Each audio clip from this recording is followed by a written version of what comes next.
హైదరాబాద్ అంటేనే బిర్యానీకి ఫేమస్. ముఖ్యంగా చాలామంది అయితే మాత్రం యాత్రికులు అవ్వచ్చు, లేకపోతే ఈ ఈ అటు ఇటు అంటే ఒక పక్క సాఫ్ట్‌వేర్ ఉద్యోగులు అవ్వచ్చు, లేకపోతే ఇతర ప్రాంతాల నుంచి వచ్చినటువంటి అంటే హైదరాబాద్‌లో వివిధ ప్రాంతాలను చూడటానికి వచ్చినటువంటి వివిధ ప్రజలు అవ్వచ్చు. వాళ్ళందరూ కూడా హైదరాబాద్‌లో ఒక్కసారైనా సరే బిర్యానీ తినాలి అంటే అది ఎక్కడైనా అవ్వచ్చు. పారడైజ్ అవ్వచ్చు, లేకపోతే మిగిలినటువంటి ప్రాంతాలు ఏవైనా బిర్యానీ మెహఫిల్ ఇట్లా కొన్ని అయితే ఉన్నాయి. ఈ బిర్యానీ సెంటర్‌లో అయితే మాత్రం కొన్ని కొన్ని బిర్యానీ సెంటర్‌లపై ఆరోపణలు కూడా వచ్చాయి గతంలో. వాటన్నిటి మీద కూడా ఫుడ్ సేఫ్టీ అధికారులు అయితే మాత్రం తనిఖీలు నిర్వహించి కొన్నిటిని అయితే మాత్రం సీజ్ చేయడం జరిగింది.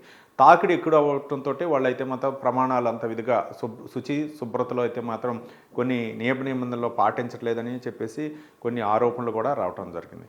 ఈ నేపథ్యంలోనే పంజాగుట్ట చౌరస్తాలో దాదాపు దీనికి ఒక ఫేమస్ అయినటువంటి మెరిడియన్ ఒక బిర్యానీ సెంటర్ అయితే ఉంది. అక్కడ చాలామంది తింటూ ఉంటారు ఆ బిర్యానీ. ఈ నేపథ్యంలోనే ఒక కస్టమర్ అయితే మాత్రం ఆర్డర్ చేసి అక్కడే తింటున్న తరుణంలో ఇక్కడ బొద్దింక ఉందండి. బొద్దింక ఉంది. దాని వీడియో తీసి సోషల్ మీడియాలో అయితే పెట్టారు. దాని మీద బాగా వైరల్ అవుతుంది.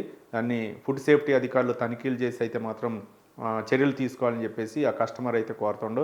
మరోపక్క గతంలో మెరిడియన్ హోటల్ అయితే మాత్రం కొన్ని సంవత్సరాలు మూసేయటం కూడా జరిగింది. ఆరోపణ వచ్చి ఒక కస్టమరు బిర్యానీలో అంటే బిర్యానీ తింటూ రైతా అడిగారు. రైతా అడిగితే మరి అప్పటికి ఎన్నిసార్లు అయిందో తెలియదులే కానీ ఆ రైతా అడిగిన ఆ కోపంతో అక్కడ ఉన్నటువంటి సిబ్బంది అయితే మాత్రం దాడి చేశారు.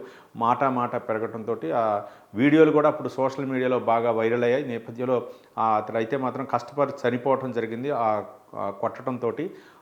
అది ఇప్పటి వరకు కూడా కోర్టు కేసు నడుస్తుంది. ఈ నేపథ్యంలో మెరిడియన్ హోటల్ అయితే మాత్రం సీజ్ చేయడం కూడా జరిగింది.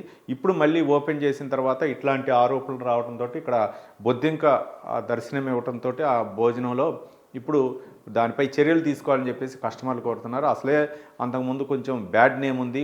కొన్ని సంవత్సరాలు క్లోజ్ చేసినటువంటి ఆ మెరిడియన్ హోటల్ ఇప్పుడు ఈ ఆరోపణ రావడంతో మరి ఫుడ్ సేఫ్టీ అధికారులు ఎలాంటి చర్యలు తీసుకుంటారో, మరి అది మెరిడియన్ హోటల్పై ఏమైనా చర్యలు తీసుకుంటారా లేకపోతే మందలించి వదిలేస్తారనేది మనం వేచి చూడాల్సినటువంటి అంశం.